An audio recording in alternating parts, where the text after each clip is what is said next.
You did it again. A lot of major league hitters would like to know how you can get 16 hits in your last 19 at-bats with runners in scoring position.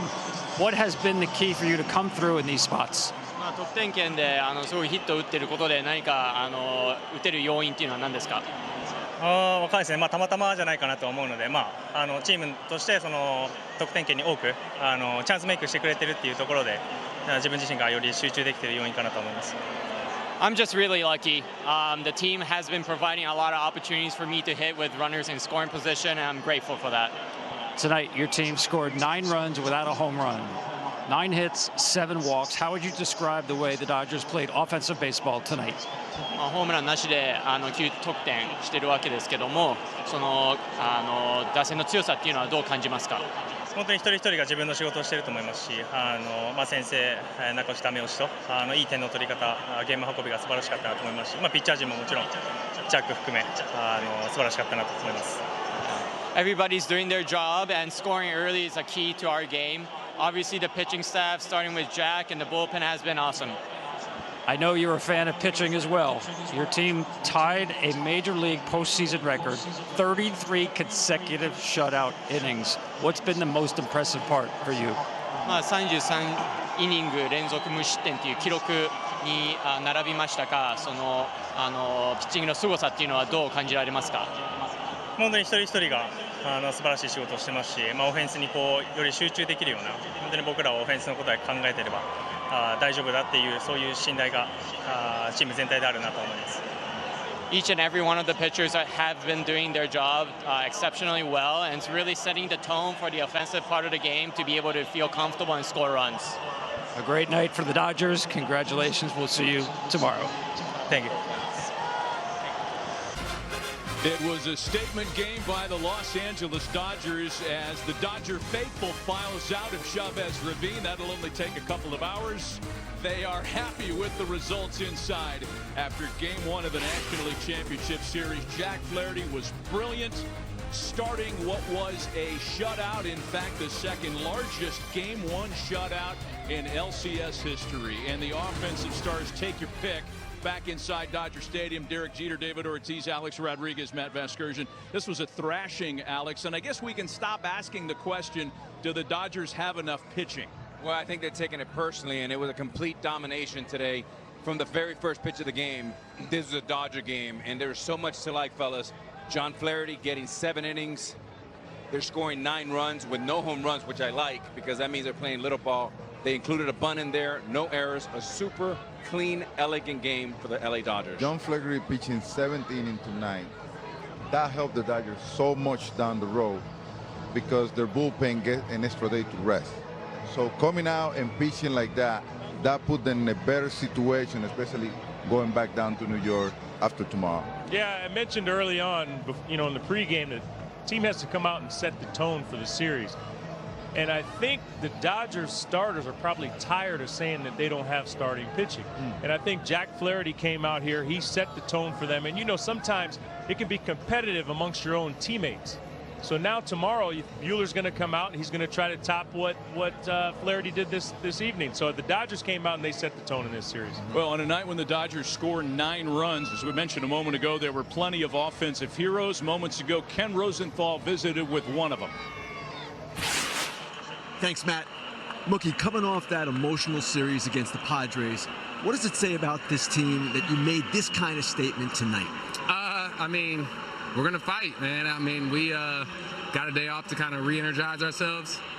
And we're going to come out and we want to win. We're going to win a World Series. That's our mindset. That's our goal each and every time we step on the field. And we showed it tonight. The pitching staff, the scoreless streak is at 33 innings. How difficult is it for you to believe that this kind of thing is taking place in the postseason? Yeah, that's crazy because, usually you get some pitchers duels, but there's a lot of hitting going on typically in the postseason. And for our guys to do this, I'm not saying they're making it easy on us, but I love it, should I say. Freddie Freeman, you had to catch him tonight when he crossed home plate after scoring. He's playing on a severely sprained ankle. How impressive is it to you that he simply is getting on the field? I think everybody would be impressed if they saw what he went through and then how he's performing out here.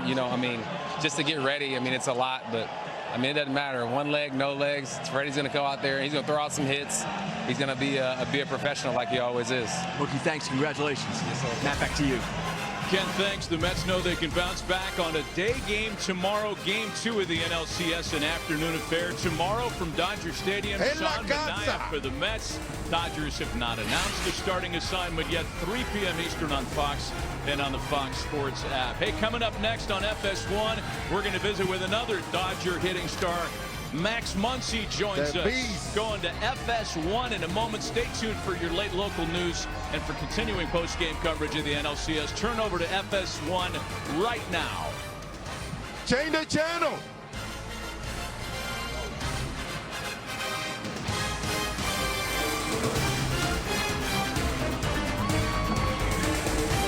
Welcome back to post-game coverage after a Dodger win in Game 1 of the NLCS, and one that left no doubt, a 9-0 shutout win. Again, the second largest Game 1 shutout in LCS history.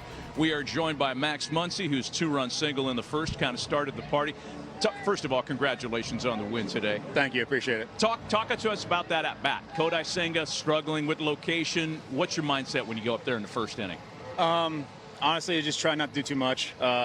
You know, I sometimes have a tendency to do too much at the plate, so I was trying to just dial it back a little bit, get something out there, score a couple runs. Although I wish I would have got one in the gap so Freddie didn't have to hobble all the way home. But, you know, it was just try to make him throw up in the zone. You know, bases loaded. It kind of takes away his fork ball.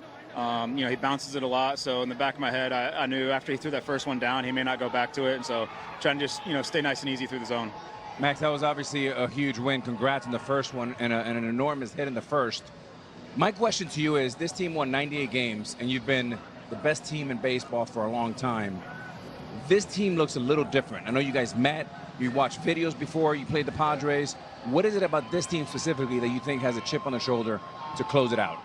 I think it's just a lot of the stuff we've had to go through this year. You know, we've dealt with a lot of injuries. We've had guys have some off-the-field stuff that have been really tough on all of us.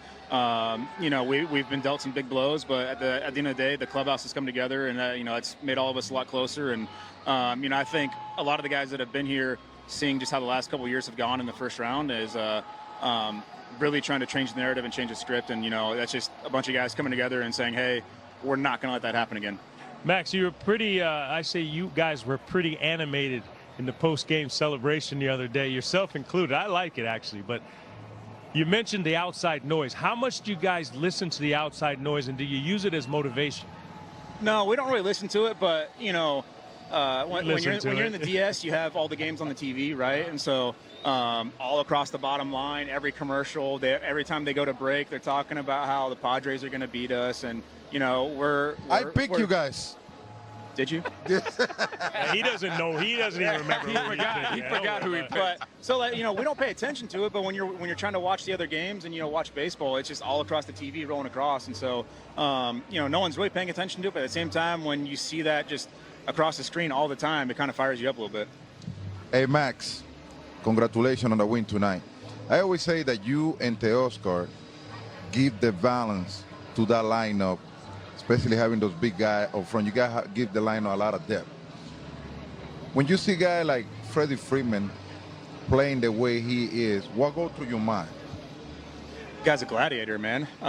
He can hardly walk out there. He's you know, it's hard for us to ask him to do what he's doing every single day. But when it comes to Freddie, that's not even a question in his mind. He wants to go out there and give it his all. And, you know, it's nice when we have some games like this where we can get him out a little bit earlier. You know, give that ankle a little bit of break and maybe get him ready for tomorrow. But, you know, it's just having some depth throughout the lineup is nice. And, you know, everyone understands their skill set. And I don't think anyone's trying to be anyone other than themselves. And that's something that's really huge. Max, you probably answered already every Ohtani question. There's possibly, but for a national audience that hasn't had an opportunity to watch you guys and Ohtani, how good is it to see him come back like he did in Game 1 against the Padres and step up in a big way again today? Yeah, he's, you know, he keeps getting put in positions where people are asking something unexpected and unbelievable to happen, and somehow he quits. He doesn't disappoint. It's very rare when you see a guy not disappoint when he's asked to do something incredible every single at bat, and he's been that way the entire year for us. And you know, early on he talked about he struggled with runners in scoring position, and he was able to just, you know, we kind of talked to him about it and allowed him to be himself, and he's been taking off ever since. Hey, you know that you are one of my favorite players. Your body language at the plate You remind say me. that to every guy we have Bro, up here. let me finish. Your body language at the plate remind me of a good friend of mine named Jason Giambi. And because of it, I got to hand you one of my dog shoes. These are going for big money on eBay right now, Max. Oh, boy. All right. My dog. I'll take it. Absolutely. Wash your car with it. Guy drives in 2 runs in game 1 of the LCS. He gets a My Dog T-shirt here on FS1. Max, congratulations, man. Thanks for taking some time with us. I appreciate it, guys. Appreciate you. Thanks. Very nice, buddy. Keep going. We're going to continue talking about this lineup. And here's where I want to start. And Max is among the guys that benefit from this. At the start of the season, guys, there were 5 games played in Major League Baseball history where the top 3 hitters were former MVPs. 5 games in the history of the sport played like that. The Dodgers just finished a season where they played about 100 games where their top 3 hitters are former MVPs. This is everything we expected from this lineup on opening day, Derek. You know what? It's a very deep lineup. You know, you mentioned the 3 guys at the top, but if you go through the lineup today, there's contributions from pretty much everyone. I've always said, even during my playing career, that the best teams go to the postseason and the hottest team wins. Now, the Dodgers were the best team all season, and now they're getting hot. So if you have that combination, you're tough to beat. Yeah, let me say this, Matt, because I think something really important happened, and it happened as a blessing in disguise. When Rojas goes down, it allows Dave Roberts to move Edmund to shortstop and put Kike Hernandez in, who's been a Mr. October, a mini Big Papi. That's right. So sometimes things happen for a reason, and so far for the Dodgers, it's been a good match. And it shows they're deep. That's right. It takes more than just 9 guys. It takes the whole organization. To your point, I mean, they've got Tommy Edman batting 9th in game 1. Yeah. Switch hitter with Pop who can run. This is as deep and balanced a team as there is in the sport, Poppy. I'm telling you, and it was a quite Oscar tonight, basically. We comparing him what he normally do on a daily basis. Like, these people have a deep lineup, very deep lineup. And that gives you the opportunity. For example, if a guy like Freddie goes down, hopefully not, you have guys in the bench that can come in and perform. And it seems like it never happened in a team like that because they have so much going on and that bench that can come in and make a difference. Yeah. Matty, they have so many ways to beat you. I mean, my favorite subtle inning was Kike Hernandez goes the other way. They bunt him over. Next pitch, base hit, and 1 run. And as an add-on run, they can beat you with the long ball. Tonight, they scored 9 runs with no home runs. That's even more impressive to me this time of year. And when they get guys on base, and Poppy, this is for you, Shohei Ohtani in particular, he is an absolute beast. When he smells steak, when he smells the RBI. When he smells steak, baby, he's ready to eat it. Check this out right here, 6'8" with a steak on base. Ken, hold on. Oh. For those you know people, how I crush for those steak. people at home that may not be the biggest baseball fans and understand what they you're know talking what about. a steak means. That's a good call. Okay, Yes, let me break it down for you. Let me break it down for you. When I go to the restaurant, I always go for the best steak in the house. And usually right? order 2 of them. When no, you ordered 2 of them the other night. I did. It means that when you go to the plate to hit, when you see running and scoring position, we call that a steak, and we go in. But Poppy, answer the question: why does everything have to be a food analogy? Hey man, come on, man, give me a break. Derek, I think what you were after there was an RBI, a ribeye steak. Is that what you were going for there? You did a great job. I think you did a great job explaining that. I think you did. By the way, don't sleep on Max Muncy saying he was trying to get Kodai Senga to throw up in the zone.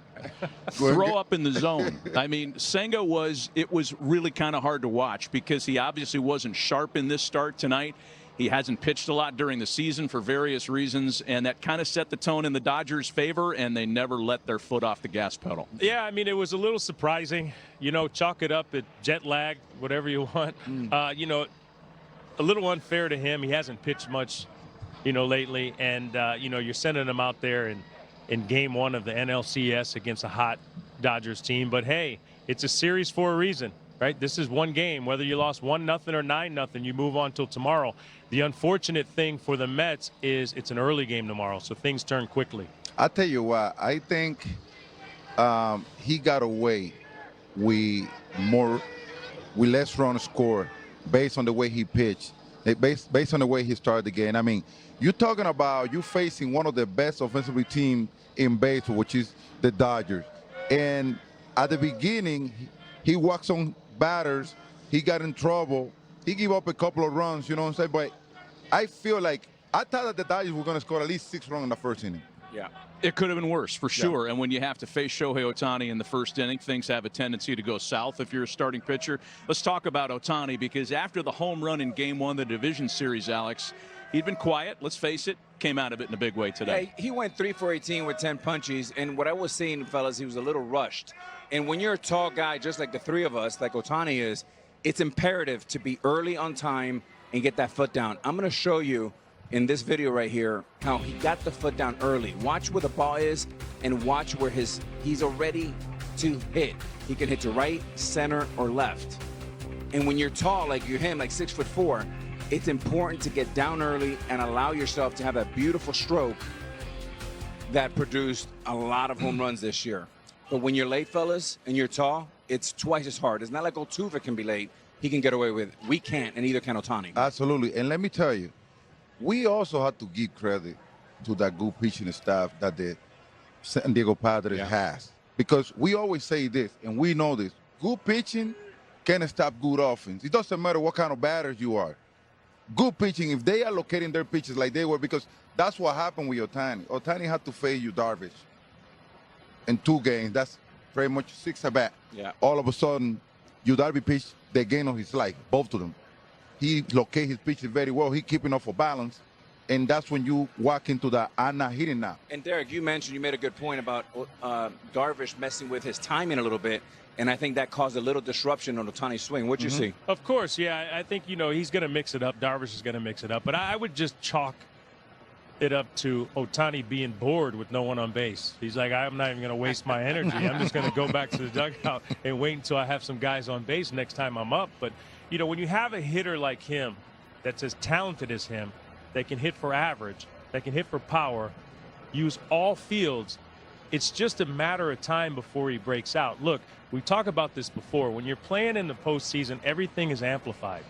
Now, if you go 2, 3, 4 games during the regular season and you don't get a hit, no one even pays attention. Nobody know about it. You do it in the postseason, it's a huge story. But I give it to Ohtani because there's something about him focusing. I don't want to say focusing, but coming through more when there's runners on base. Everything went right for the Dodgers in Game 1. It started with Jack Flaherty. Let's talk about the starting pitching assignment for L.A. So far this postseason, starters are averaging 4-ish innings a turn. Flaherty was brilliant in Game 1.